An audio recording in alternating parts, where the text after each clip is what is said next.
Mi nombre es Ana Paula, y lo que voy a compartir es una historia que todavía me asusta al recordarla. No soy escritora ni narradora, pero siento que es importante contar mi experiencia, especialmente para aquellos que podrían estar pasando por algo similar. Esto no es una historia de fantasmas ni de lo sobrenatural, es una historia real, una que viví en carne propia. Todo comenzó de manera bastante inocente. Conocí a mi pareja, a quien llamaré Juan, en un evento social en la Ciudad de México. Era una reunión de amigos en común, y Juan era el alma de la fiesta, encantador y carismático. Tenía esa sonrisa que iluminaba la habitación y una habilidad innata para hacerte sentir como si fueras la persona más importante del mundo. Nos entendimos de inmediato y comenzamos a salir poco después. Al principio todo era perfecto. Juan era atento, cariñoso, y siempre me hacía sentir especial. Me llevaba a cenas románticas, me sorprendía con regalos y siempre tenía una palabra amable o un gesto dulce. Sin embargo, con el tiempo, empecé a notar pequeños cambios en su comportamiento. Eran cosas que, en su momento, me parecieron insignificantes. Comentarios sutiles sobre cómo me vestía, a quién veía o cómo pasaba mi tiempo. Al principio, pensé que solo era su manera de mostrar preocupación o interés en mi vida. Pero pronto esos comentarios se convirtieron en exigencias. No podía salir con amigos sin que él estuviera presente, y si lo hacía, debía estar constantemente en contacto con él. Me hacía sentir culpable por querer pasar tiempo con mi familia o amigos sin él, insinuando que no lo valoraba lo suficiente si necesitaba estar con otras personas. La primera vez que mostró signos de violencia fue durante una discusión trivial. Yo había salido con unas amigas a tomar un café, y no le avisé con anticipación. Cuando regresé estaba furioso. Su enojo era desproporcionado, y me gritó acusándome de ser desconsiderada y egoísta. Recuerdo sentirme completamente desconcertada y herida por sus palabras. Intenté explicar que simplemente había olvidado avisarle, pero eso solo lo enfureció más. Me llamó cosas horribles, cosas que nadie debería escuchar de alguien que dice amarte. Fue un shock, pero en ese momento pensé que era solo un arrebato de celos, algo que pasaría con el tiempo y la confianza. Sin embargo, no fue así. Con el tiempo, la situación empeoró. Los comentarios hirientes se volvieron más frecuentes y más crueles. Los pequeños actos de control se convirtieron en una vigilancia constante. Me sentía como si estuviera caminando sobre cáscaras de huevo, siempre preocupada por no decir o hacer algo que pudiera desencadenar su ira. Y luego, un día, los insultos verbales se convirtieron en algo mucho peor. Recuerdo esa noche con una claridad dolorosa. Habíamos discutido por algo insignificante, y de repente, él levantó la mano y me golpeó. Fue un golpe rápido, casi inesperado. Me quedé paralizada por la sorpresa y el dolor. No podía creer que alguien que decía amarme pudiera hacerme daño físico. Después del primer golpe, vinieron las disculpas. Juan se mostró arrepentido, llorando, diciendo que no sabía qué había pasado, que había sido un momento de locura. Me prometió que nunca volvería a suceder. Quería creerle, quería pensar que era verdad, que había sido un accidente, una explosión de frustración momentánea. Pero algo en mí sabía que no era tan simple. Sin embargo, me aferré a sus promesas queriendo desesperadamente que fueran ciertas. Pero no lo eran. La violencia física se hizo más frecuente. A veces eran golpes, otras veces empujones o agarrones. Cada vez que sucedía, Juan encontraba una manera de culparme a mí. Decía que lo había provocado, que yo lo había llevado al límite. Y luego venían las disculpas y las promesas de cambio. Era un ciclo sin fin de abuso y arrepentimiento. Un ciclo que me dejó atrapada en una espiral de miedo y desesperanza. Recuerdo una noche en particular que fue especialmente aterradora. Juan había estado bebiendo más de lo habitual, y su humor era oscuro y peligroso. Estábamos en su casa, y desde el momento en que llegué supe que algo andaba mal. Sus ojos estaban inyectados de sangre y su voz era fría y cortante. Me acusaba de cosas que nunca hice, de traiciones imaginarias que solo existían en su mente distorsionada por el alcohol y los celos. Intenté calmarlo, hablar con él, pero cada palabra que decía parecía echar más leña al fuego. Juan comenzó a gritarme, su voz llenando el pequeño departamento como una tormenta. Me decía que yo era la causa de todos sus problemas, que lo hacía miserable. Sentí un nudo en el estómago. sabiendo que debía salir de allí, pero sin saber cómo. Entonces, de repente, se levantó y comenzó a buscar algo en la cocina. Mi corazón latía con fuerza mientras lo veía revolver los cajones, tirando cosas al suelo. No sabía qué estaba buscando, pero supe que no podía quedarme para averiguarlo. En ese momento, supe que debía actuar rápido. Me levanté de la mesa y corrí hacia el dormitorio, cerrando la puerta detrás de mí. Me temblaban las manos mientras intentaba bloquear la puerta con una silla. Podía escuchar a Juan gritando, golpeando la puerta exigiendo que saliera. Mi corazón latía tan rápido que sentía que iba a explotar. No tenía otra opción. Debía escapar. Abrí la ventana de la habitación y me deslicé por ella, cayendo en el jardín. Sentí el frío del césped húmedo en mis pies descalzos mientras corría hacia la calle, sin mirar atrás. Estaba aterrorizada. Mi mente corría con pensamientos de lo que podría haberme hecho si me hubiera atrapado. Corrí lo más rápido que pude, sabiendo que no podía detenerme. Mi único pensamiento era llegar a un lugar seguro, a alguien que pudiera ayudarme. Corrí hacia la casa de mi amiga Laura, que vivía a unas pocas cuadras de distancia. Laura siempre había sido mi amiga más cercana, y sabía que podía confiar en ella. Cuando llegué a su puerta, golpeé desesperadamente, con lágrimas corriendo por mi rostro. Laura abrió la puerta, y en cuanto me vio, me abrazó con fuerza. Le conté todo lo que había pasado mientras ella me llevaba adentro, tratando de calmarme. Estaba agotada, tanto física como emocionalmente, pero al menos estaba a salvo, o eso pensaba. No pasaron ni 15 minutos cuando escuchamos el sonido de una patrulla acercándose. Mi corazón se hundió cuando vi a Juan bajarse del coche junto con 2 policías. Laura me agarró la mano intentando calmarme, pero yo ya sabía lo que estaba por venir. Juan se acercó a la puerta con una expresión de falsa preocupación y comenzó a contarles a los oficiales una historia completamente inventada. Les dijo que yo lo había atacado, que había destruido su casa y que estaba huyendo después de causar un alboroto. Los policías parecían confundidos mirando de Juan a mí, y yo estaba demasiado asustada para hablar. Sabía que Juan era manipulador y que podía hacer que cualquier mentira sonara convincente. Pero Laura no se quedó callada. Ella les dijo a los policías la verdad, lo que había visto en mí y lo que yo le había contado. Les mostró los moretones y las heridas que tenía, pruebas claras del abuso que había sufrido. Los policías dudaron por un momento, pero finalmente se llevaron a Juan. Su mirada mientras lo esposaban fue escalofriante. Gritaba que todo era mentira, que yo estaba loca, pero nadie le creyó. Esa noche me quedé en la casa de Laura, temblando de miedo por lo que podría pasar después. Juan fue arrestado, pero solo estuvo en la cárcel 1 año. Durante ese tiempo, tuve que reconstruir mi vida desde cero. Me mudé a otra ciudad, lejos de todo lo que me recordaba a él.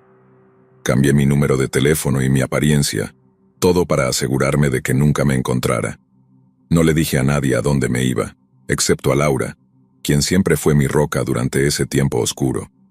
Ahora, vivo en un lugar nuevo, con nuevas amistades y una vida que estoy reconstruyendo. Pero todavía tengo pesadillas. Todavía tengo miedo de que Juan pueda encontrarme algún día. Sé que es irracional, pero después de lo que viví, es difícil no sentirse así. Estoy tratando de seguir adelante, de dejar atrás ese capítulo oscuro de mi vida. Pero sé que la sombra de lo que viví siempre estará allí, recordándome que a veces, el peligro puede estar más cerca de lo que pensamos. Esta historia es mi forma de advertir a otros, de decirles que presten atención a las señales, que no ignoren el comportamiento controlador o abusivo. No importa cuánto tiempo haya pasado o cuántas veces alguien se disculpe, nadie tiene derecho a tratarte de esa manera. Y aunque sé que no todos pueden entender lo difícil que es salir de una situación así, espero que mi historia sirva como una advertencia para aquellos que puedan estar pasando por algo similar. Mi vida ahora está llena de nuevos comienzos y pequeñas victorias diarias. He encontrado consuelo en mi rutina, en mi nuevo entorno, y en la gente que he conocido aquí. Laura sigue siendo una amiga invaluable. Su apoyo incondicional fue crucial durante esos momentos tan oscuros. A menudo pienso en cómo ella me salvó en ese momento crucial, cuando sentí que todo se estaba desmoronando a mi alrededor. A veces, cuando me despierto en medio de la noche, me encuentro mirando a la puerta, esperando ver la sombra de Juan acechando en la penumbra. Me despierto con el corazón acelerado y la sensación de que todavía estoy en peligro. Esas noches son las peores, las que me recuerdan que el trauma no desaparece de la noche a la mañana. Sin embargo, trato de recordar que el peor capítulo de mi vida ya ha terminado y que ahora estoy en control de mi propia historia. Uno de los aspectos más difíciles de todo esto es cómo las personas a veces minimizan la violencia doméstica. En mi experiencia, muchos amigos y familiares no entendieron la magnitud de lo que estaba viviendo. Algunos decían que debía haber visto las señales antes, o que si realmente amaba a Juan, podría haber solucionado las cosas. Es doloroso escuchar esos comentarios, pero también me enseñaron a ser más firme en mi determinación de hablar sobre lo que viví. Las sesiones de terapia han sido una parte esencial de mi recuperación. Hablar con un profesional me ha ayudado a procesar lo que sucedió, a entender que la violencia no fue mi culpa y a construir una nueva identidad libre de miedo. La terapia también me ha dado herramientas para lidiar con los momentos de ansiedad y las pesadillas. Cada sesión es un paso hacia la sanación, aunque el camino todavía sea largo.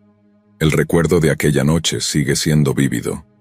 Recuerdo el sonido de los pasos apresurados detrás de mí mientras corría hacia la casa de Laura, el peso de mi miedo y el alivio cuando finalmente llegué a un lugar seguro. Cada detalle de esa noche permanece grabado en mi mente, pero también lo está la valentía que sentí al tomar la decisión de huir. Me di cuenta de que, a pesar de mi miedo, tenía el poder de cambiar mi situación. La experiencia también me enseñó la importancia de tener un plan de escape en cualquier relación abusiva. Aunque en ese momento no sabía exactamente cómo iba a salir de la situación, el simple hecho de tener un lugar seguro al que acudir fue crucial. Siempre aconsejo a quienes me consultan sobre este tema que tengan una red de apoyo establecida y un plan en caso de emergencia. La planificación puede ser una diferencia vital entre la seguridad y el peligro. Cada vez que veo una noticia sobre violencia doméstica o escucho historias similares a la mía, me siento motivada a compartir mi experiencia y a alzar la voz en nombre de quienes aún no tienen la fuerza para hacerlo. La violencia doméstica es un problema serio que necesita más atención y comprensión. Las personas que están atrapadas en estas situaciones a menudo sienten que no hay salida, pero es fundamental recordar que siempre hay esperanza y ayuda disponible. Mi vida ahora no es perfecta, pero es mía, y eso es lo más importante. Cada día es una oportunidad para construir un futuro mejor, y para recordar que mi valor no está definido por las experiencias pasadas. No importa lo que pase, seguiré adelante con la convicción de que tengo el derecho a vivir sin miedo y a buscar la felicidad en cada momento. Nunca olvidaré lo que viví, pero he aprendido a vivir con ello de una manera que me permite seguir adelante. La vida después de la violencia es posible, y aunque el camino es difícil, también es lleno de esperanza. Para aquellos que están pasando por algo similar, quiero que sepan que no están solos y que siempre hay una manera de salir y encontrar la paz. Es un viaje que comienza con un solo paso, y ese paso puede ser el comienzo de una nueva vida llena de posibilidades y libertad. Esta historia es mi forma de advertir a otros, de decirles que presten atención a las señales, que no ignoren el comportamiento controlador o abusivo. No importa cuánto tiempo haya pasado o cuántas veces alguien se disculpe, nadie tiene derecho a tratarte de esa manera. Y aunque sé que no todos pueden entender lo difícil que es salir de una situación así, espero que mi historia sirva como una advertencia para aquellos que puedan estar pasando por algo similar. He aprendido a valorar mi vida y mi seguridad más que nunca, y aunque el pasado siempre estará presente en alguna forma, he elegido no permitir que defina mi futuro. Esta es mi historia de escape, y aunque no puedo cambiar lo que viví, puedo usar mi experiencia para ayudar a otros a encontrar su camino hacia la libertad. La vida sigue, y a pesar de las sombras, siempre hay un camino hacia la luz.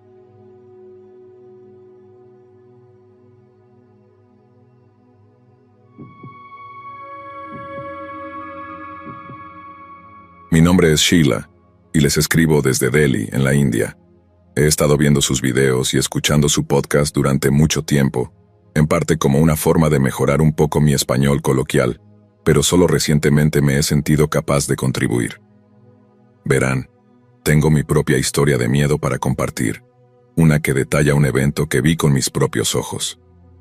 Esta historia podría haber sido escrita fácilmente por mi amiga, quien actúa como la deuteragonista de mi historia, pero sería muy insensible de mi parte pedirle que recordara un recuerdo terrible y doloroso para el entretenimiento de otros. Así que, con su permiso, contaré la historia de mi amiga. Mi mejor amiga desde la escuela primaria es una chica a la que llamaré Georgina para mantener su anonimato. Georgina y yo vivíamos justo al otro lado de la calle una de la otra, pero no nos hicimos amigas hasta nuestro 5º año de primaria. Después de eso, éramos prácticamente inseparables. Seguimos siendo las mejores amigas durante toda la secundaria y la escuela superior, lo que equivale a la escuela media y secundaria en los Estados Unidos, lo que significa que conocía casi todos los detalles de la vida personal de Georgina y viceversa, y así fue como terminé siendo una de las pocas personas que sabía que Georgina tenía un novio secreto. Dependiendo de la clase social en la que te encuentres en la sociedad india, las actitudes hacia las citas van desde relativamente laxas hasta excepcionalmente estrictas. Incluso los padres más relajados en la India tienden a estar bastante involucrados en las vidas románticas de sus hijos, de una manera que los adolescentes estadounidenses simplemente no tolerarían. Es solo un hecho de la vida aquí, algo con lo que aprendemos a vivir. Pero vivir con eso a menudo implica mantener nuestras vidas amorosas completamente en secreto de nuestros padres. No puedes acercarte a nuestras madres o padres para pedir consejos sobre citas. Algunos de nosotros ni siquiera podemos acercarnos a nuestros hermanos.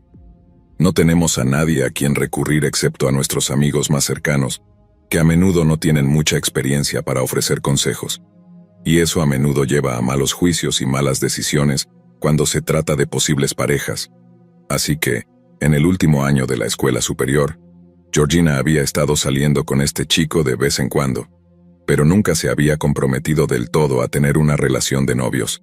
Sabía que entregarse a un romance sería una distracción de sus estudios, así que mantuvieron las cosas casuales, excepto por pasar mucho más tiempo juntos una vez que terminó el periodo de exámenes.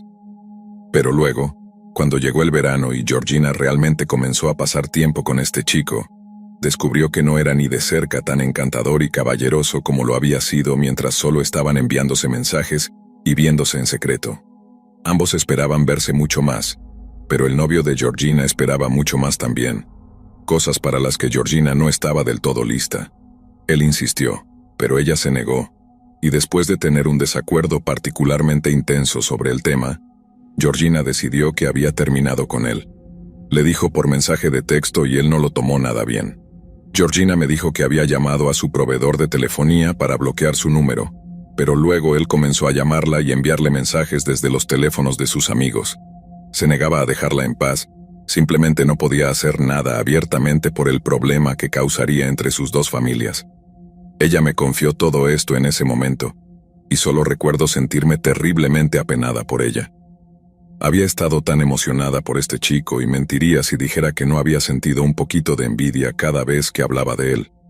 Así que, para que resultara ser una total decepción, y luego actuar como un niño cuando ella trató de romper con él, simplemente me sentí terrible por ella. Esto continuó durante algunas semanas con el ex de Georgina siendo una total molestia para ella.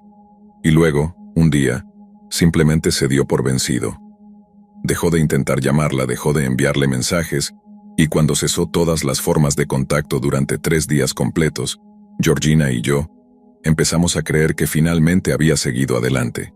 Luego, un día, uno de los amigos del ex de Georgina vino a buscarla para preguntarle si lo había visto en los últimos días. Obviamente no lo había hecho, pero el amigo de su ex se veía muy preocupado y le pidió que lo llamara para ver dónde estaba.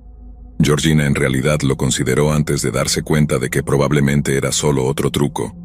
Su ex había cooptado a sus amigos en más de un esquema, así que, ¿por qué este sería diferente? No lo llamó ni le envió mensajes.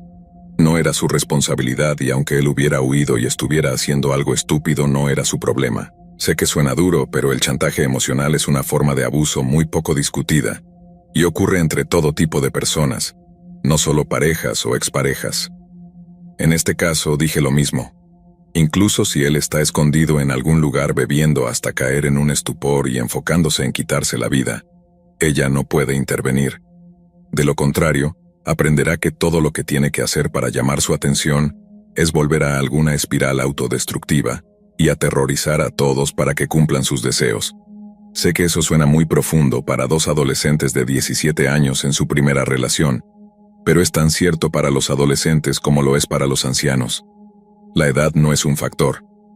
Después de esa visita del amigo de su ex, Georgina trató de seguir con normalidad y resistió la tentación de llamar a su ex, incluso si era solo para decirle lo idiota que estaba haciendo. Luego, una noche, meses después, justo después de las 2 de la madrugada del 15 de febrero, literalmente el día después del día de San Valentín, yo y casi todos mis vecinos fuimos despertados por gritos provenientes de la calle. Recuerdo haberlo oído y al principio pensar que era solo un borracho o algo así, pero luego cuando volví a apoyar mi cabeza, escuché el nombre de mi amiga. Gabriel. La estaban llamando una y otra vez. Me gustaría decir que inmediatamente supe quién era, pero creo que fue una mezcla de sueño y deseos lo que me hizo esperar y desear que no fuera el exnovio de Georgina. Pero lo era, y mi corazón se hundió cuando me di cuenta. El ex de Georgina estaba a punto de causar un montón de problemas para Georgina, para él mismo y para ambas familias, todo porque había bebido demasiado, y decidió que la extrañaba. Sé que puede sonar no tan terrible, solo un poco de drama de relación adolescente que todos estarían riéndose o avergonzándose dentro de unos años, pero mirando hacia atrás, en realidad, eso hubiera sido uno de los mejores escenarios posibles, y no creo que hubiera podido concebir cuán terribles se iban a poner las cosas. Gabriel seguía gritando. «Ven a tu ventana, por favor, necesito hablar contigo». No sabía que la habitación de Georgina estaba en la parte trasera de la casa, y cuando la ventana se abrió, eran su madre y su padre los que estaban allí, cada uno con una expresión absolutamente furiosa. Empezaron a gritarle al ex de Georgina, diciéndole que se fuera y llamándolo borracho. Todos podían ver la botella en su mano, y era una botella de cerveza verde grande, así que no había forma de confundirla con otra cosa. Podía ver al ex de Georgina y podía ver un poco la ventana donde estaban su madre y su padre, pero tenía una vista mucho mejor del ex que de la casa de Georgina. Así que no vi a Georgina, pero por la forma en que el ex empezó a comportarse, tuve que asumir que apareció en la ventana por un momento, porque su ex pasó de intentar llamar su atención a hablarle directamente, diciendo, «No, espera, Georgina, escúchame, Georgina», y solo otras cosas similares. Todo fue tan embarazoso para él, para todos los involucrados, para todos los que miraban, pero luego su discurso dio un giro muy drástico. El ex de Georgina dijo algo como, «Siempre sabrás que tú hiciste esto es todo tu culpa». Y luego de repente volteó la botella de lo que pensé que era alcohol sobre su cabeza. Solo recuerdo pensar, «Oh no, por favor no», esperando y rezando que fuera solo una manera de llamar su atención, y supongo que fue exactamente eso, una forma de llamar su atención, pero fue lo último que haría. No lo vi en detalle, pero lo vi vaciar la botella sobre sí mismo, y un segundo después hubo una especie de whoosh de llamas que escuché desde el otro lado de la calle, y luego hubo gritos. No sabía qué más hacer. No quería ver, no quería escuchar. Simplemente me metí de nuevo en la cama. Me cubrí y me tapé los oídos con los dedos para tratar de bloquear todos los sonidos. Aunque solo lo escuché por unos momentos, escuchar el sonido de alguien quemándose vivo fue la peor cosa que he escuchado en toda mi vida. La hora que siguió es un poco borrosa. Recuerdo que mi madre entró en mi habitación, luego mi padre corrió las cortinas y nos dijo a las 2 que fuéramos a la habitación de atrás. Yo estaba llorando, tratando de decirle a mi madre lo que había sucedido, pero no podía encontrar las palabras. Pero no tenía que hacerlo porque ellos sabían.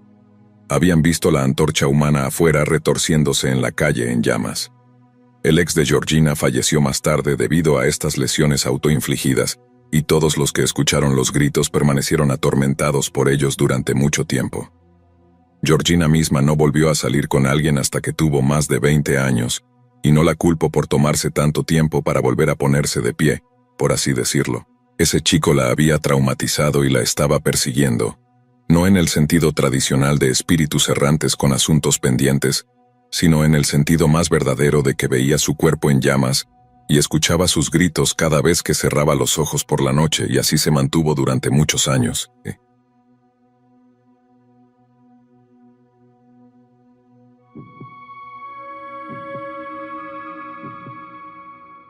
En el día de San Valentín de 1992, Yo era un aspirante a músico de 23 años que vivía en las afueras de Redding, California. Tenía un trabajo a tiempo parcial en un taller de automóviles 3 días a la semana, un trabajo para el que tenía que levantarme a las 7 a.m. Ese año, el día de San Valentín cayó un viernes, lo que significaba que tenía que trabajar de 8 a 3, pero también le había prometido a mi entonces novia que la llevaría a una cena especial de San Valentín, con regalos y una visita al cine. Eso significaba que tenía alrededor de 1 hora y media para llegar a casa, arreglarme, recoger todos los regalos de mi novia y luego recogerla a tiempo en su trabajo. No tenía ganas de hacer todas esas prisas y me arrepentía de no haberme preparado mejor. Recuerdo que conducía hacia el trabajo con la esperanza de poder salir temprano o algo así, pero cuando llegué al trabajo, todas las persianas estaban bajadas y la camioneta de mi jefe no se veía por ninguna parte. Pensé que probablemente llegaría un poco tarde, lo cual era muy extraño en él, pero no asumí de inmediato que algo estaba mal. Simplemente me quedé en mi coche, me recosté en el asiento e intenté dormir un poco más hasta que escuché su camioneta llegar al estacionamiento. Lo siguiente que sé es que me despierto, y cuando abro los ojos ya son casi las 8 de la mañana. He estado sentado en ese estacionamiento durante casi 35 minutos, y mi jefe, que prácticamente vivía en el taller, simplemente no había aparecido por alguna razón. Tenía su número de teléfono de casa anotado en alguna parte, pero estaba en un diario en mi apartamento, así que en lugar de simplemente sentarme allí como un idiota, conduje de vuelta a mi apartamento y lo llamé desde mi teléfono fijo. No hubo respuesta en su casa, así que dejé un mensaje en su contestadora y básicamente me quedé sentado sin saber qué hacer. Por un lado, si mi jefe estaba enfermo o estaba haciendo algo y no planeaba abrir el taller ese día, no era gran cosa. De hecho, era una bendición porque tenía tiempo para comprar los regalos de mi novia y demás. Pero nadie me llamó, y sentía que habría sabido si íbamos a cerrar ese día porque no estaría tan estresado por el tiempo. Así que, en lugar de no hacer nada, decidí llamar a uno de mis compañeros de trabajo solo para asegurarme de que no íbamos a abrir 1 hora más tarde esa mañana o algo así. Pero luego él dijo lo mismo. No había recibido ninguna llamada, y según él sabía, abriríamos a la hora habitual esa mañana. Le conté sobre llegar a un taller cerrado y nuestro jefe no apareciendo a pesar de haber esperado un rato. Recuerdo que hubo una pausa en la línea mientras mi compañero de trabajo lo pensaba por unos segundos y luego me preguntó, ¿estás libre para hacer algo ahora mismo? Obviamente no tenía nada más planeado, pero también quería saber qué me iba a pedir, así que le dije algo como, tal vez, depende de lo que sea. Resulta que todo lo que quería hacer era ir a la casa de nuestro jefe para ver si estaba bien, y como pensé que tomaría muy poco tiempo y definitivamente era lo más maduro, acepté ir con él. Unos 10 a 15 minutos después, él llega frente a la casa de mis padres, toca la bocina y yo salgo corriendo y me subo al asiento del pasajero. Mi compañero de trabajo parecía un poco tenso, pero aparte de eso, todavía éramos solo 2 tipos de camino a ver cómo estaba nuestro jefe porque, como dije, no presentarse a trabajar así era muy fuera de lugar para él. El viaje a su casa tomó tal vez 20 minutos, lo suficiente como para que mi compañero de trabajo se preocupara bastante. Creo que yo todavía estaba viendo el lado positivo en ese momento, pensando que tal vez tendríamos el día libre o algo así, y se lo sugerí a mi compañero de trabajo. Él descartó la idea de inmediato, diciendo que el taller era la vida de nuestro jefe, que solo tomaba los domingos libres y que si estuviera enfermo, definitivamente nos habría llamado para avisarnos y probablemente para que nosotros nos hiciéramos cargo. Al final de su pequeño discurso, me sentí como un completo idiota por siquiera pensar en un día libre, y me alegré de haber aceptado ir a ver cómo estaba nuestro jefe. Unos minutos después, giramos en la carretera donde vive nuestro jefe, y aunque las casas no eran exactamente enormes, todas estaban bien espaciadas con cercas de privacidad, grandes setos verdes y todo ese tipo de cosas. Llegamos a la casa de nuestro jefe, y en el momento en que entramos en el camino de entrada, tanto mi compañero de trabajo como yo tuvimos una muy mala sensación porque la puerta de nuestro jefe estaba abierta de par en par, y su camioneta no se veía por ninguna parte. Recuerdo que ambos nos sentamos en nuestros asientos sin decir una palabra, solo mirando esa puerta abierta. No era una gran señal de alarma ni nada, pero ese nivel de preocupación definitivamente aumentó un poco más. aunque no tanto como cuando mi compañero de trabajo abre la guantera y saca una pistola. Crecí rodeado de armas, así que ver una no me asustó ni nada. Fue la implicación en ese momento lo que me dio miedo. Creo que sabía por qué la sacó, pero al mismo tiempo le pregunté qué diablos estaba pasando. Mi compañero de trabajo me dijo que esperara en el coche, lo que inmediatamente me hizo pensar por qué diablos me pidió que viniera entonces. Pero luego me di cuenta de que me necesitaba allí por si algo le pasaba. Dejó las llaves en el encendido. Me dijo que me pasara al asiento del conductor y que si no salía en 5 minutos me fuera y buscara a la policía. Creo que hasta ese momento nunca había sabido lo que significaba estar verdaderamente aterrorizado. Quiero decir, había tenido miedo de muchas cosas. Ser rechazado por chicas, que me detuvieran los policías con algo de marihuana encima, o que me asaltaran de camino a casa desde la escuela. Pero creo que la palabra terror o aterrorizado solo aplica cuando hay un peligro real para la vida humana. Cuando mi compañero de trabajo salió del coche y caminó hacia la casa de nuestro jefe con la pistola en la mano, había una posibilidad de que nunca volviera a salir, y eso me aterrorizaba de verdad. Se me ocurrió que podría estar exagerando un poco, pero para ese momento ya estaba fuera del coche, y tal vez eso era solo un pensamiento deseoso de mi parte, la manera de mi cerebro de hacer un poco de control psicológico del daño.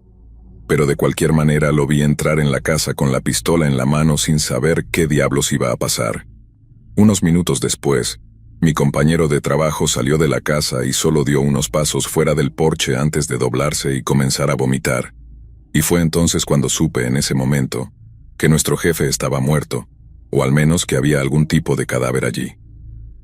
Nadie sale de una casa y vomita, a menos que haya visto algo realmente perturbador, y honestamente en ese momento me alegré de que me hubiera dicho que me quedara en el coche y no lo siguiera dentro de la casa. En el segundo en que comenzó a vomitar, salí del coche y comencé a preguntarle qué demonios había adentro, y como antes, creo que ya sabía lo que iba a decir en algún nivel, solo necesitaba escucharlo de él. Nunca dijo exactamente qué era, solo me dijo que nuestro jefe estaba muerto, y que teníamos que quedarnos y esperar a la policía porque los había llamado desde su teléfono fijo. Recuerdo estar parado detrás de la puerta del lado del conductor, probablemente con una expresión estúpida en mi cara. Nunca había estado en una situación así antes, ni siquiera algo cercano a eso. Tampoco se sentía real, como si fuera real para mi compañero de trabajo porque lo había visto, pero para mí no lo sé. Es como si quisiera ver qué había en esa casa solo para confirmar que no era alguna broma elaborada o algo así. Pero entonces, a menos que mi compañero de trabajo hubiera dado una actuación digna de un Oscar, a menos que toda la mañana hubiera sido una elaborada trampa, lo que estaba sucediendo era real y yo no quería ver lo que había hecho que mi compañero de trabajo vaciara sus entrañas. No sabía qué más decir, así que pregunté cómo había muerto nuestro jefe y mi compañero de trabajo todavía estaba limpiándose la boca con su camiseta y escupiendo los últimos restos de su vómito cuando me dijo con una voz nasal, «Asesinato». Lo repetí, «Asesinato», porque no podía creer lo que estaba escuchando. En ese momento pensé que tal vez había sido algún tipo de accidente, y a diferencia de mi compañero de trabajo, no concluí inmediatamente que hubiera alguna amenaza humana involucrada. Una de las primeras cosas que pasó por mi cabeza cuando mi compañero dijo que nuestro jefe estaba muerto fue que él mismo se había quitado la vida.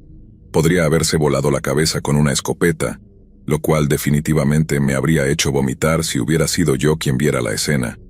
Pero cuando mi compañero dijo asesinato y asintió cuando le repetí la palabra en forma de pregunta, esa fue la pregunta de cómo sabía que había sido un asesinato. Solo hice una pregunta más a mi compañero esa mañana, antes de que llegara la policía. Esa fue la que acababa de hacer. ¿Cómo podía estar tan seguro de que era un asesinato? La respuesta que recibí es una que recordaré por el resto de mi vida. Estaba atado a una silla. No mucho después de eso, la policía llegó, momento en el cual mi compañero había guardado su pistola en la guantera, y ambos hablamos con los policías durante 1 o 2 minutos. Luego, uno de ellos entró a la casa para echar un vistazo. Salió 1 minuto o 2 después, no vomitando, pero definitivamente conmocionado. Hablamos con los policías un poco más, les dimos nuestra información de contacto y luego nos dijeron que podíamos irnos. Recuerdo preguntándome qué iba a pasar en los próximos días, Y cuando le pregunté a mi compañero de trabajo qué debíamos hacer ahora, me dijo, solicitar el desempleo. Le pregunté si debíamos contratar abogados o algo así, si la policía podría pensar que nosotros lo hicimos, y me dijo que no creía que fuera necesario. Tenía razón en ambas cosas.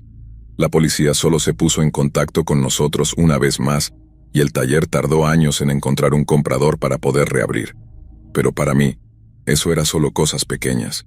Podía encontrar otro trabajo y lo hice bastante fácilmente en realidad, pero ambos todavía queríamos saber qué había sucedido con nuestro jefe, o más precisamente por qué había sucedido, lo cual resultó ser extrañamente fácil para la policía. ¿Recuerdas que dije que la camioneta de nuestro jefe estaba desaparecida cuando llegamos a su casa? Bueno, había sido robada por 2 drogadictos que tuvieron la brillante idea de hacer una invasión de hogar en la víspera del día de San Valentín. Habían escuchado muy inexactamente que nuestro jefe estaba forrado y que tenía un montón de lingotes de oro, o algo escondido en su casa. No los tenía, y se lo dijo, pero no le creyeron. Así que lo ataron a su silla de computadora, le quitaron los zapatos y calcetines y comenzaron a torturarlo para que confesara.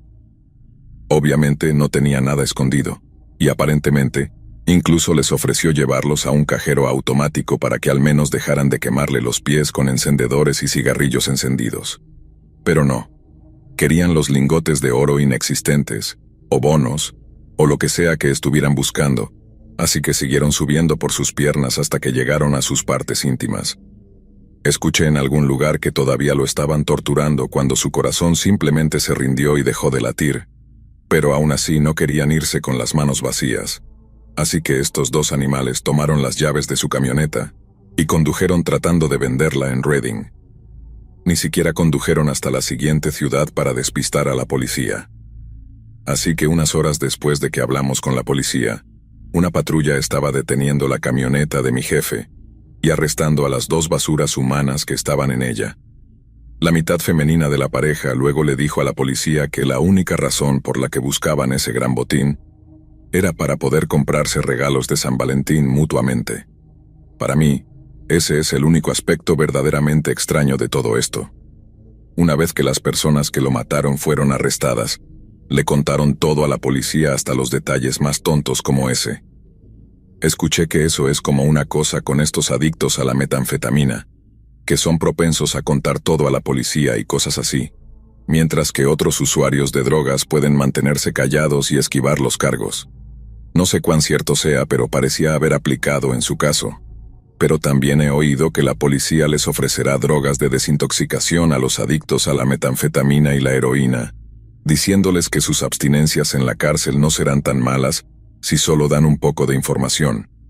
El punto es que todos los detalles salieron a la luz en los meses que siguieron, y recuerdo ver las noticias sobre la pareja siendo sentenciada alrededor de las fiestas de ese mismo año. Ambos recibieron cadena perpetua, pero si me preguntas, deberían haber cavado un agujero debajo de esa maldita prisión y haber arrojado a esos 2 animales allí sin comida ni agua hasta que se marchitaran y murieran. Cualquier otra cosa, en vista de lo que le hicieron a mi amigo y jefe, parece una simple bofetada en la muñeca.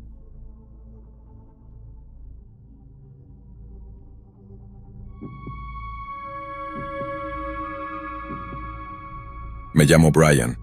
Soy de Ohio y finalmente me he decidido a escribir una historia que he querido compartir con ustedes durante mucho tiempo.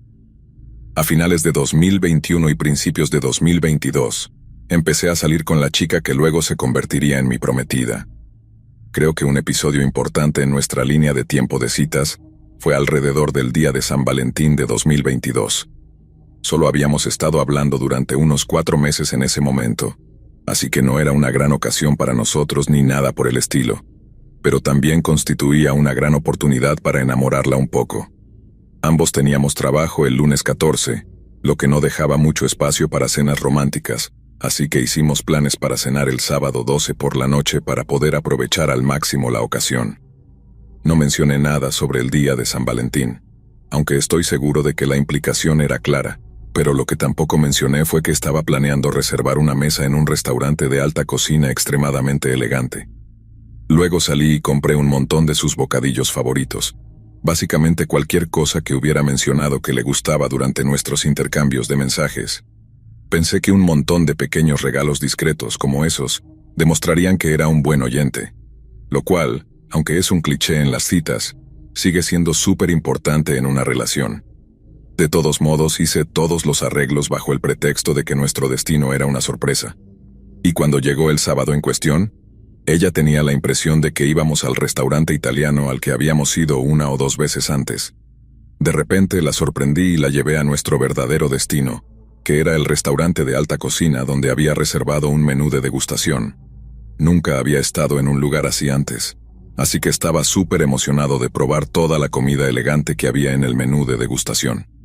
Incluso al llegar al restaurante y tener al personal de servicio europeo recibiendo nuestros abrigos y escoltándonos a nuestra mesa, pude ver completamente por qué la gente paga por ese tipo de experiencia. No se trata solo de la comida, se trata de la atmósfera y el servicio que se combinan para crear recuerdos verdaderamente especiales. Y puedes apostar lo que quieras a que mi futura prometida y yo obtuvimos un recuerdo especial de esa noche, solo que no fue el que esperábamos tener.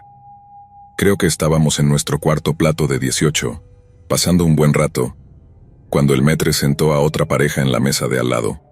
Parecían estar haciendo lo mismo que nosotros, teniendo su cena temprana de San Valentín, solo que alrededor de 10 a 15 minutos después de sentarse, el ambiente en su mesa se volvió lejos de ser romántico. Comenzó con algunos comentarios algo groseros, cosas que hicieron que mi futura prometida y yo nos miráramos con una expresión un poco incómoda. Pero a medida que pasaban los minutos, las cosas empeoraron y empeoraron.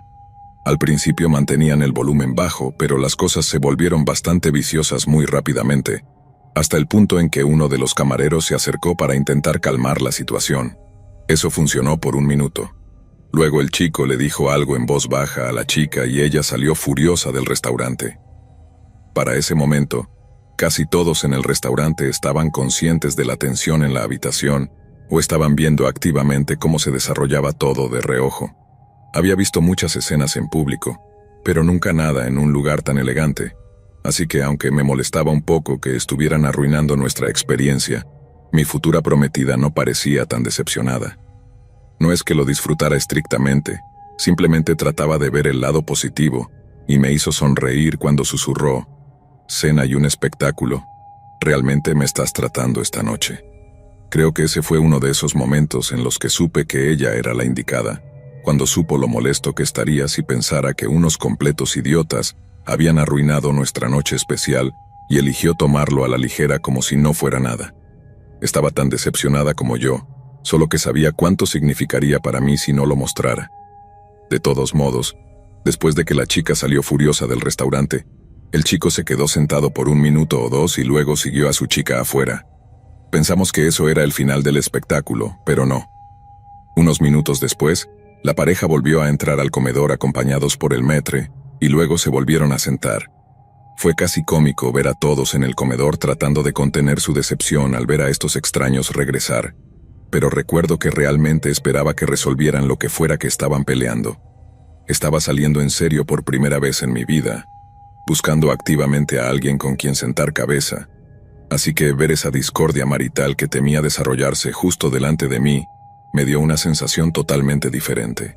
Cuando empezaron a discutir por segunda vez, honestamente pensé que así iba a ser toda la noche, que esa pareja tóxica iba a envenenar completamente el ambiente, sin tener la buena educación de discutir en otro lugar, en lugar de frente a todo el comedor. Pero eso no fue lo que sucedió. De repente la chica se levantó de nuevo, justo como lo había hecho cuando salió furiosa unos minutos antes, pero en lugar de simplemente salir del restaurante, se detuvo, se dio la vuelta y se quitó uno de sus tacones altos. El chico con el que estaba no estaba mirando en absoluto. Estaba haciendo esa cosa de negarse a mirar hacia atrás mientras ella se alejaba, tal vez por orgullo o tal vez porque estaba mirando el menú, no lo sé. Pero de cualquier manera era la única persona en el comedor que no veía a su novia o esposa, o lo que fuera, quitándose uno de sus tacones altos y luego sosteniéndolo como un arma. Para cuando todos nos dimos cuenta de lo que estaba planeando, era demasiado tarde para que alguien hiciera algo. La chica golpeó con ese zapato directamente en la cabeza del chico, de manera que el tacón conectó con toda su fuerza con su cráneo, y el sonido que hizo fue impresionante, mucho más apagado y sordo de lo que había esperado. No fue un crujido ni un chasquido, y en lugar de colapsar sobre la mesa frente a él o simplemente caer desmayado de su silla, el chico se puso rígido. Casi se propulsó fuera de su silla, enviando todo tipo de vasos volando de la mesa en el proceso. Luego, cuando cayó al suelo, comenzó a temblar y convulsionar como si estuviera teniendo algún tipo de ataque. La gente comenzó a actuar, reteniendo a la chica y corriendo hacia el chico, que para ese momento estaba sangrando por todas partes, y mi futura prometida fue una de ellas. Ella era enfermera registrada y sabía exactamente qué hacer, o mejor dicho, exactamente qué no hacer en cuanto al tratamiento médico adecuado. Les dijo a los camareros que alejaran la mesa para que nada más pudiera caer sobre el chico, y usó mi chaqueta para amortiguar su cabeza. Después de eso, básicamente se quedó con el chico hasta que dejó de tener ese ataque, y llegaron los paramédicos para llevarlo al hospital. No sé qué pasó con la chica, no la vi ser arrestada ni nada, y aunque la gente intervino para evitar que golpeara al chico por segunda vez, no creo que nadie intentara obligarla a quedarse, probablemente porque tenían miedo de que los golpeara a ellos también con el extremo afilado de ese tacón alto. Y dado que los efectos muy horribles estaban a la vista de todos, entiendo por qué nadie pensó en simplemente taclearla o lo que sea. Fue aterrador, legítimamente aterrador ver tanto la repentina escalada de la violencia como el efecto que tuvo en el chico. Realmente me dejó claro que la violencia en la vida real es muy diferente de la que estamos acostumbrados a ver en las películas.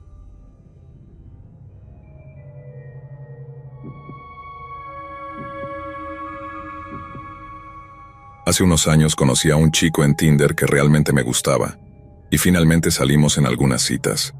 Estuvimos hablando durante semanas, y nuestra primera cita fue agradable, pero nuestra segunda cita cayó casi exactamente en el día de San Valentín, y si soy honesta, estaba bastante emocionada al respecto. No tenía idea de que las cosas estaban a punto de tomar un giro bastante drástico. Durante el tiempo que estuvimos hablando, hubo muchas pequeñas señales de alerta. Me decía que bebía demasiado, pero yo era mucho más joven y ingenua en ese entonces y traté de darle el beneficio de la duda. Estábamos en nuestros veintitantos, así que pensé que simplemente le gustaba la fiesta y que no era un problema, pero lo que no mencionó fue el efecto muy específico que el alcohol tenía en él. La noche de nuestra cita, estábamos en un bar tomando bebidas y demás, y él saca su teléfono de una manera muy grosera, debo decir, en medio de una conversación. Le pregunté qué era tan importante y me dice algo como: «Estoy tratando de encontrar una forma de salir de aquí». «¿Cómo te puedes imaginar?», respondí diciendo: «¿Estás haciendo qué?», pensando que tal vez era una broma o algo así, pero no, estaba completamente serio, y comenzó a decirme cómo los guardias de seguridad del bar lo estaban persiguiendo, usando sus palabras. Entonces le dije: «Está bien, vamos a mi coche para que podamos ir a otro lugar», creyendo ingenuamente que realmente tenía problemas con uno o dos de ellos. Mi coche estaba estacionado bastante lejos. Me estaba manteniendo bastante sobria en ese momento, porque habíamos ido a varios lugares esa noche, así que nos tomó unos minutos caminar hasta allí. Pero en ese tiempo, mi cita se convenció de que varias personas lo estaban persiguiendo. Estoy hablando de gente al azar en la calle. Luego, una vez que estuvimos en una parte del centro que no estaba tan concurrida, comenzó a pensar que yo también estaba tratando de atraparlo. Estaba tratando de llamar a su amigo, que estaba cerca, para que viniera a buscarlo, pero él me quitó el teléfono porque pensaba que estaba llamando a la policía. Luego, cuando le exigí que me lo devolviera, comenzó a amenazarme físicamente. Me asusté tanto porque pensé que si me lastimaba allí y me dejaba, nadie me encontraría hasta la mañana siguiente y hacía mucho frío. Su amigo finalmente vino a buscarlo, y yo me fui. Una vez que estuve a salvo, estuve temblando toda la noche por la ansiedad. Habiendo estado en relaciones problemáticas en el pasado, le conté lo que había pasado a la mañana siguiente, y él no recordaba nada de eso. Así que poco después terminé con él porque simplemente no tenía el tiempo ni la energía para lidiar con algo así. Siento que si hubiera seguido saliendo con él, solo sería cuestión de tiempo antes de que se volviera contra mí físicamente. Quiero decir, y entonces no sería tan fácil simplemente irme. No es que no pudiera hacerlo, simplemente me daba la impresión de ser el tipo de persona que no me dejaría ir. Y tengo demasiado respeto por mí misma como para quedarme atrapada en una situación así.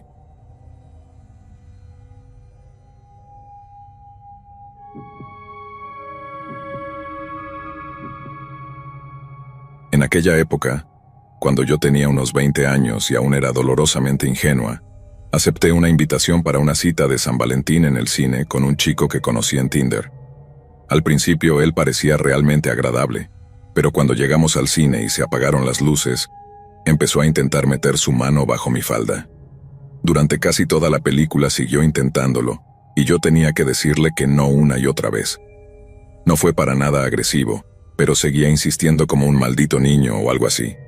Después de cada no, solo esperaba unos minutos y lo intentaba de nuevo, como si todo lo que necesitara fueran unos minutos para que yo cambiara de opinión y lo dejara hacerlo. Me dio muchísimo asco, así que cuando me llevó a casa no tenía ninguna intención de volver a verlo. Vivía en una residencia de estudiantes en ese momento, y él me pidió si podía usar el baño antes de irse a su casa. Por alguna razón, en lugar de decirle que no y que se metiera en un arbusto, muy estúpidamente dije, claro, ¿por qué no? Y lo dejé usar mi baño. Pero luego, cuando llegó el momento de que se fuera, no quería irse. Le mentí y le dije, mira, la pasé muy bien, pero tienes que irte porque tengo clase en la mañana. No pensé que nadie en su sano juicio se negaría a captar esa señal social, pero resulta que este tipo apenas tenía cerebro, por no decir uno bueno. Solo seguía sonriendo y sacudiendo la cabeza, diciendo, no, quiero quedarme un rato. Me iré antes de que nos vayamos a dormir. Luego, cuando le dije que quería irme a la cama ya, empezó a hacer todos estos comentarios terribles como, bueno, ¿por qué no puedo unirme a ti? En ese momento mi corazón latía con fuerza y no sabía qué hacer. Dijo que la había pasado muy bien y básicamente me empujó a la cama y comenzó a besarme. Lo empujé lo más amablemente posible y empecé a pedir ayuda a gritos. Eso realmente lo sorprendió. Debió haber pensado que no tenía el valor para hacer una escena así, y se notaba lo avergonzado que estaba. Afortunadamente eso significó que simplemente salió de la habitación y luego del edificio, ya que no quería ser atrapado después de intentar forzarme. Luego se fue y cerré la puerta con llave detrás de él. No dormí esa noche y estaba aterrorizada de que volviera o algo así. Afortunadamente, no lo hizo y la única vez que volví a saber de él fue el último mensaje de texto que me envió llamándome una mojigata que lo había llevado al cine gratis. Nada de eso realmente me molestó. Sabía que mis intenciones habían sido puras y que él era quien había intentado convertir nuestra cita en un maldito festival de manoseos. Lo que me molestaba era que tenía que vivir y estudiar en un lugar donde este tipo vivía. No me relajé por completo hasta que me mudé de la residencia de estudiantes a una casa de estudiantes en el segundo año. Y durante meses, ese psicópata había sabido dónde dormía. Así que vivir finalmente con la tranquilidad de saber que él no tenía idea de dónde estaba, fue un alivio.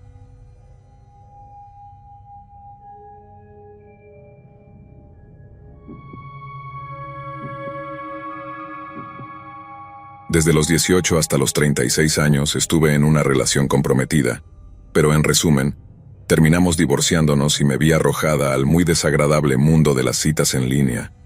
Probé un poco de OkCupid en un momento dado, y terminé conociendo a un chico realmente lindo que era totalmente mi tipo. Tenía muchos tatuajes, hacía ejercicio, y era al menos un pie más alto que yo. Además, le encantaban las películas de John Carpenter y un montón de películas de terror también, lo cual es una gran pasión mía. Estuvimos chateando intermitentemente durante un mes o así, pero vivíamos a 1 hora de distancia, así que esperamos hasta estar súper seguros de que queríamos encontrarnos y luego hicimos planes para el día más romántico del año, el día de San Valentín. No fue nada demasiado elegante, solo fuimos a un bar a jugar al billar, pero cuanto más bebía, más empezaba a emerger este lado totalmente diferente de él, y era uno que no me gustaba para nada. En un momento dado empezó a tirar de mi pelo, supongo que de una manera que él pensaba que era sexy y que yo disfrutaría. Pues no hace falta decir que no fue sexy y no lo disfruté. Y luego, 2 horas y 2 bebidas después ya estaba lista para salir de allí. Cuando le pedí que me llevara a casa, intentó que hiciera algo que realmente no quería hacer y me peleé para salir de la situación, básicamente amenazando con gritar como loca. Corrí hacia mi coche y conduje a casa. Sabía que tuve suerte de que me dejara ir, y no tenía intención de volver a ver a este extraño. Pero, al día siguiente, mientras preparaba mis cosas para el trabajo, me di cuenta de que había perdido mi identificación en algún lugar. Busqué en mi apartamento. Nada. Llamé al bar. Nada.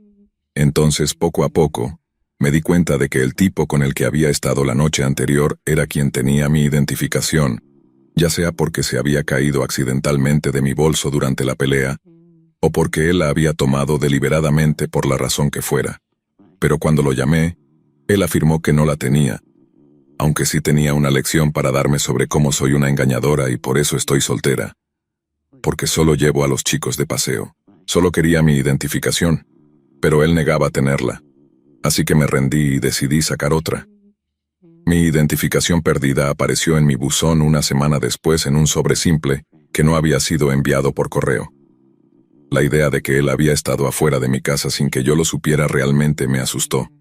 Me llevó un buen rato darme cuenta de lo que realmente había pasado, para ser honesta.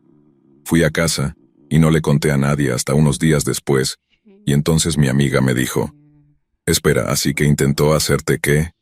Yo respondí, «Sí, supongo que esquivé un cañonazo en lugar de una bala».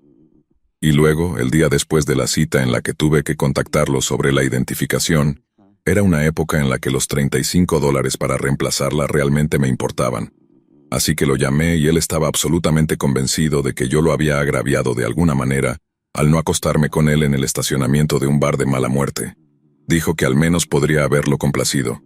No hice nada al respecto, simplemente nunca volví a contactarlo. No es como si no hubiera sucedido antes, solo las versiones más sutiles. Nunca había tenido a nadie que simplemente lo intentara. Por lo general era el beso que se convierte en presión para hacer algo más. Nunca había tenido a nadie que intentara obligarme a hacer cosas con él o a quitarme la ropa, solo presión verbal y mental. Pero bueno, admito libremente que tengo un pésimo gusto en hombres y por eso actualmente soy célibe. No puedo confiar en mí misma y me llevó demasiado tiempo aceptar eso, pero estoy trabajando para mejorar en eso y mejorar como persona.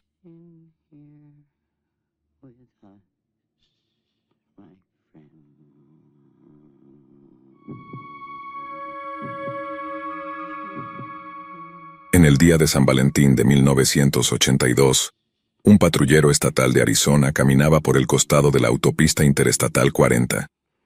Estaba buscando los restos de una llanta reventada que se había perdido durante un reciente accidente de tráfico ocurrido cerca del Monte Carlo Truck Stop, a unos 17.7 kilómetros de Williams, Arizona. Mientras continuaba su búsqueda, se encontró acercándose a un árbol de cedro, habiendo visto algo medio enterrado en el suelo debajo de él. Pero no era una llanta reventada. Tumbado boca abajo en la tierra, estaba el cuerpo sin vida de una joven no identificada. Al parecer, había sido arrastrada unos 7,5 metros desde la interestatal cercana. Junto al cadáver se encontraba un suéter blanco con rayas rojas, un sostén blanco y un pañuelo blanco. Grandes secciones de la cara de la chica, así como su oreja derecha, sus manos y pies, habían sido devoradas por animales, haciendo imposible la identificación por huellas dactilares.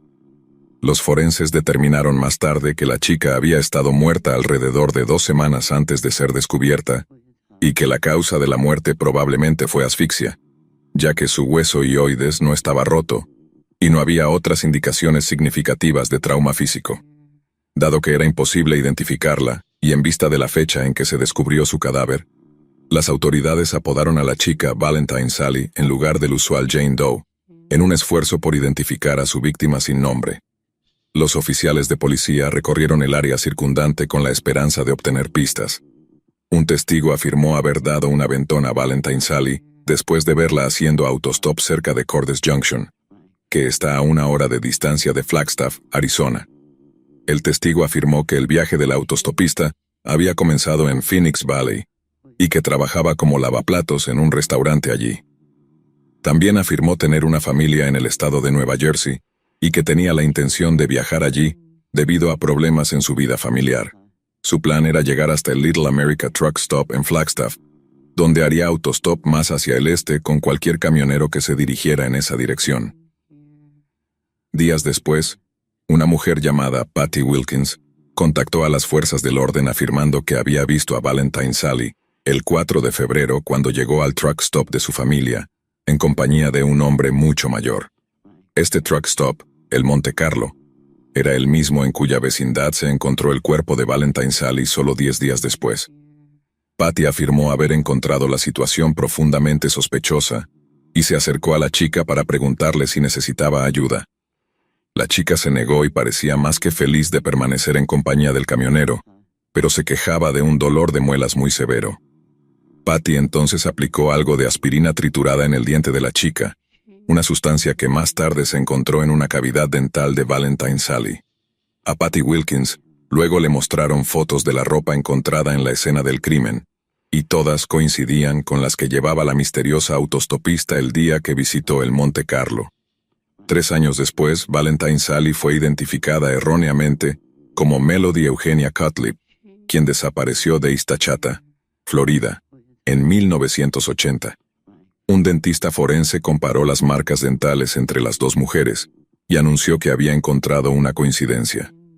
El mismo dentista aparentemente reconstruyó los rostros de Valentine Sally y Melody Cutlip antes de declarar un nivel significativo de semejanza entre las dos chicas. La madre de Melody se negó rotundamente a creer que el cuerpo pertenecía a su hija, y aunque muchos afirmaban que esto era resultado de un dolor inconmensurable, más tarde fue reivindicada cuando su hija regresó a casa durante el verano de 1986.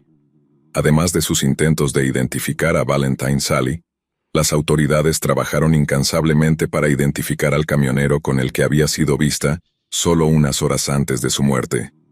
El hombre fue descrito como de mediana edad, entre 50 y 60 años, y se pensaba que llevaba un chaleco de cuero de 2 tonos, con un patrón a cuadros, junto con un sombrero vaquero negro con una pluma de pavo real. Basándose en la descripción física dada por Patty Wilkins, la policía encargó una serie de bocetos compuestos, muchos de los cuales parecían parecerse a Royal Russell Long, un secuestrador convicto y presunto asesino en serie que fue condenado a 2 cadenas perpetuas en 1985 por su participación en el secuestro de 2 adolescentes. Lamentablemente, Long falleció en prisión, lo que significa que si él fue el asesino de Valentine Sally, nunca enfrentará la justicia por sus crímenes imperdonables. En 2005, el caso de Valentine Sally fue entregado al equipo de casos sin resolver del condado de Coconino, que se comprometió a continuar los esfuerzos para identificarla y atrapar a su asesino. Luego, en 2018, cuando el asesino del Estado Dorado fue identificado positivamente debido a pruebas forenses extensivas, el equipo de casos sin resolver vio una oportunidad para finalmente descubrir la verdad sobre la identidad de Valentine Sally. Se pusieron en contacto con Barbara Venter, la genealogista que trabajó en el caso del asesino del Estado Dorado, para ayudar a construir un perfil basado en el ADN de Valentine Sally. El equipo luego comparó el ADN de Sally con el de múltiples individuos en toda el área, y logró rastrear a uno de sus parientes. A partir de ahí, siguieron las líneas de sangre hasta una familia en particular que vivía en Missouri, y descubrieron que uno de sus miembros había desaparecido alrededor de 1979. Esta chica tenía un historial de fugas, y tenía cargos en su expediente juvenil que nunca habían sido eliminados. Finalmente, el 22 de febrero de 2021, casi 40 años después del descubrimiento del cuerpo de Sally, el equipo de casos sin resolver del condado de Coconino celebró una conferencia de prensa muy importante. Anunciaron que, después de décadas de incansable trabajo, Valentine Sally había sido oficialmente identificada como Carolyn Celeste Eaton, de 17 años, de Bellefontaine Neighbors, Missouri. Aparentemente, la última vez que Carolyn y su familia estuvieron juntos fue el día de Navidad de 1981, cuando la descubrieron en compañía de 2 hombres extraños. Esto llevó a una confrontación entre Carolyn y sus padres, y ella respondió huyendo de casa por enésima vez. Sus padres asumieron que regresaría en el tiempo habitual, cuando se quedara sin dinero o se diera cuenta de su error. Pocos sabían que nunca volverían a ver a su pequeña niña. En una entrevista después de la tan esperada identificación, Patty Wilkins declaró que estaba atormentada por el asesinato de Carolyn y sentía que ella era su última mejor oportunidad de salvación. Sabía que algo andaba mal, le dijo a un periodista. Simplemente lo sabía. Incluso cuando me dijo que no necesitaba ayuda podía sentir que algo no estaba bien, pero no hice nada. Al menos no hice lo suficiente, y supongo que es un arrepentimiento con el que tendré que aprender a vivir. Patty añadió que Carolyn y el hombre con el que fue vista Parecían ser cercanos, casi como si hubieran sido amigos durante un tiempo. También declaró que no le sorprendería si el asesino de Carolyn fuera alguien que su familia conocía y supuestamente le pidió al reportero: si alguna vez descubres quién lo hizo, dímelo para poder ir a pisarles los pies. Carolyn Eaton finalmente recibió un entierro adecuado en el cementerio Mountain View, justo afuera de la ciudad de Williams, Arizona. Ella yace bajo una lápida muy inusual, una que contrasta marcadamente con las que la rodean. En lugar de una losa de piedra gris apagada, la lápida de Carolyn es un gran corazón rojo brillante que muestra los nombres Valentine Sally, así como Carolyn Eaton. Esto es para significar que, no importa cuánto tiempo una persona esté desaparecida, no importa cuánto tiempo se les refiera por Jane Doe o cualquier otro apodo macabro, no permanecerán así para siempre.